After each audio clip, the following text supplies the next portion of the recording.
Well, in this session we are going to discuss section 2H, definition of contract. An agreement enforceable by law is a contract. ये जो definition है इसमें ना तो हम कोई डिलीशन कर सकते हैं ना कोई एडिशन कर सकते हैं, because this definition is a product of parliament or the legislature. We are nobody to delete or add something to it. So therefore we have to follow it in stricto sensu. Stricto sensu से मुराद है in strict sense of the term. An agreement enforceable by law is a contract. What is agreement? Agreement करने के लिए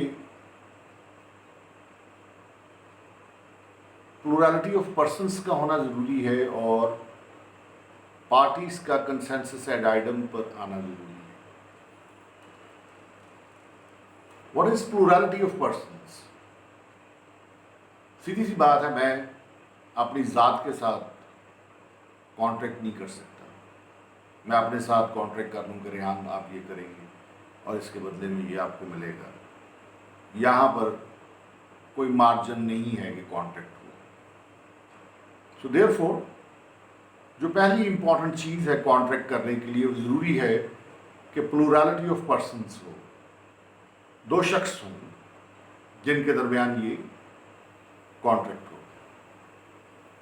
तो याद रखने की बात यह है कि डेफिनेशन कहती है N agreement enforceable by law is a contract. Agreement करने के लिए ज़रूरी है कि प्लूरलिटी ऑफ पर्सन्स हो और इसके अलावा वो दोनों जो साहिबान जो हैं उनके दरमियान कंसेंसस एड आइटम भी मौजूद हो. कंसेंसस एड आइटम से मुराद ये है कि both the parties are agreed on the same thing at the same time in the same sense, meaning thereby उनके दरमियान किसी बात पर एम्बिग्विटी ना हो, कन्फ्यूजन ना हो, सर्टेनिटी होनी चाहिए. एक साहब दूसरे को कहते हैं कि ये आप ऑयल ला दें मुझे, वो साहब ला के सरसों को ऑयल दे देते हैं. पहले वाले साहब कहते हैं मैंने तो कहा था कि आप सोयाबीन का लाएं, तो उन्होंने कहा था कि मैं समझा कि आपको सरसों का चाहिए. तो आप ये देखें इनके दरमियान कंसेंसस एड आइटम नहीं. अगर वो ऐसे बात करते भाईजान जाएं 1 किलो सरसों का ऑयल मुझे ला के दें इस प्राइस पर और इस दिन इस जगह, तो इस तरह की और डिटेलिंग अगर साथ में ला लें तो सर्टेनिटी डेवलप होती है. तो कॉन्ट्रैक्ट के बड़े दो क्विंटेसेंशियल्स हैं, agreement and enforceability. Agreement plurality of persons और कंसेंसस एड आइटम को साथ में लाता है, तो ये बनता है. कंसेंसस एड आइटम का जो एंटोनिम है उसे डाइसेंसस कहते हैं. डाइसेंसस से मुराद ये है कि both the parties are not agreed on the same thing at the same time at the same place in the same sense. तो अगर डाइसेंसस एग्जिस्ट करता है पार्टीज के दरमियान तो कॉन्ट्रैक्ट नहीं हो सकता, एग्रीमेंट नहीं हो सकता. कॉन्ट्रैक्ट और एग्रीमेंट को एक मायने में मत लीजिएगा, दोनों का स्टेटस जो है वो फर्क है. And I will let you know in the next sessions.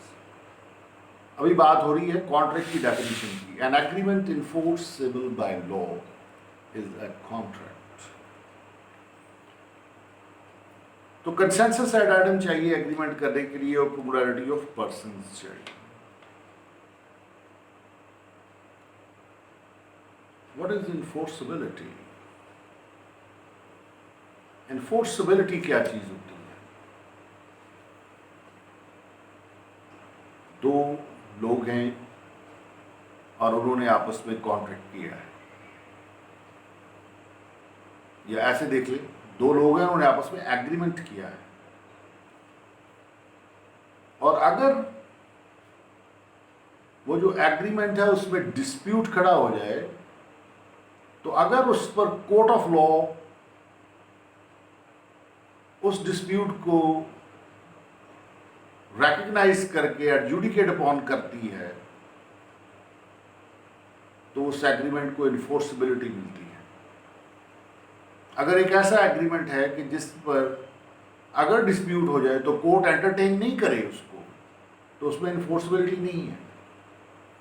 तो ऐसा लेन देन का मामला कि जिसमें अगर पार्टीज के दरमियान डिस्प्यूट आए तो कोर्ट तस्फिया करवाने के लिए तैयार हो कानूनी तौर पर, तो इसको इन्फोर्सिबिलिटी कहते हैं। दो साहिबान हैं, वो कहते हैं ओके, एक कहता है मैं आपके घर चाय पीने आऊँगा, दूसरा कहता है ज़रूर आइएगा।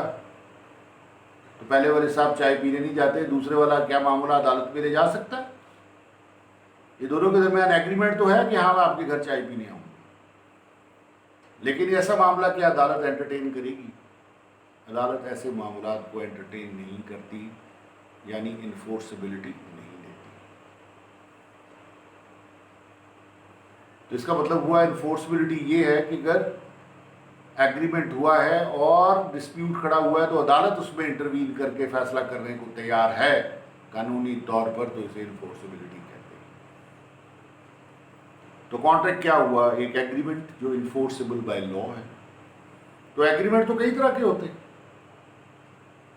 चाय पीने का भी एग्रीमेंट है, लेकिन इसके साथ इन्फोर्सिबिलिटी अटैच नहीं होती। इसका मतलब ये हुआ कि कॉन्ट्रैक्ट को अगर इक्वेशन की फॉर्म में लिखें तो कैसे लिखेंगे? Contract is equal to agreement plus enforceability. तो इन्फोर्सिबिलिटी ऑब्जेक्टिव है एग्रीमेंट का। अगर एग्रीमेंट की साथ सिर्फ इन्फोर्सिबिलिटी लगती है तो वो कॉन्ट्रैक्ट है, अदरवाइज वो सिंपल एग्रीमेंट है। अब इसमें एक और बात देखने की है, उर्दू में जो कॉन्ट्रैक्ट है उसका मायने क्या है और एग्रीमेंट का मायने क्या है? तो अगर पूछा जाए स्टूडेंट से तो नॉर्मली स्टूडेंट जवाब देते हैं कि एग्रीमेंट से मुराद है मुआहिदा, और कॉन्ट्रैक्ट के बारे में पूछा जाए तो यही कहते हैं कि मुआहिदा। ऐसी बात नहीं है, एग्रीमेंट मुआहिदा है अगर इन्फोर्सिबिलिटी उसके साथ मौजूद है। तो एक ऐसा मुआहिदा जिसको अदालत डिस्प्यूट की शक्ल में अगर आए, एंटरटेन करने को तैयार हो, फैसला करने के तैयार हो, तो वो एग्रीमेंट कॉन्ट्रैक्ट कहलाएगा। तो कॉन्ट्रैक्ट क्या हुआ? एक ऐसा मुआहिदा जो अदालत में जिसके ऊपर डिस्प्यूट जाए तो अदालत उसके ऊपर फैसला करने को तैयार हो, उसे कॉन्ट्रैक्ट कहेंगे। तो इन्फोर्सेबल जो मुआहिदा है उसे कॉन्ट्रैक्ट कहते हैं, और एग्रीमेंट सिर्फ मुआहिदा होता है। वो कहते हैं कि all contracts are agreements, but all agreements are not contracts. अगर कोई कॉन्ट्रैक्ट है तो अंडरस्टूड है कि उसमें एग्रीमेंट भी है, इन्फोर्सिबिलिटी भी है। और अगर कोई सिर्फ एग्रीमेंट तो अंडरस्टूड है कि इसमें सिर्फ प्लूरलिटी ऑफ पर्सन्स है, कंसेंसस एड आइटम है, इसमें कंसिडरेशन है, इसमें ऑफर एंड एक्सेप्टेंस है। तो एग्रीमेंट और कॉन्ट्रैक्ट का डिफरेंस सिर्फ एक पॉइंट पे है। एग्रीमेंट में सारी चीजें हैं, अगर साथ इन्फोर्सिबिलिटी लगेगी तो कॉन्ट्रैक्ट है, अदरवाइज वो सिंपल एग्रीमेंट रहेगा। तो कॉन्ट्रैक्ट क्या हुआ? An agreement enforceable by law is a contract. An agreement enforceable by law is a contract. In the next definition, in the next session, we will discuss definition of agreement. Thank you very much.